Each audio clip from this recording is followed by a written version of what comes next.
how to set or change the desktop backup password in developer options on the Samsung Galaxy S25, S25 Plus, or the S25 Ultra.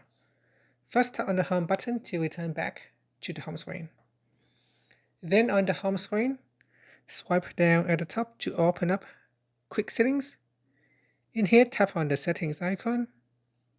Next, we then scroll down to the bottom and tap on developer options. If developer options is not available, you need to first activate it. You can do so from the About phone. Okay, once you're in here, tap on desktop backup password. Now it's to enter the current full backup password. If you never set up a password before, then leave it blank.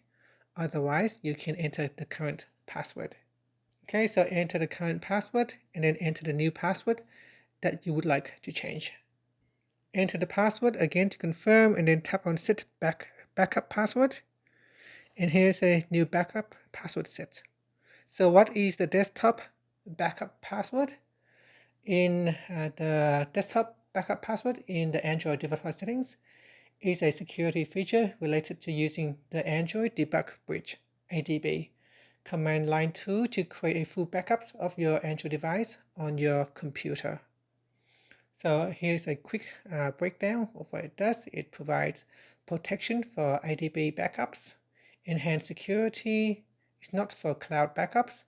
It requires ADB, and you can set it in the developer options. And that's it. If you find this video helpful, please like and subscribe to my channel for more videos.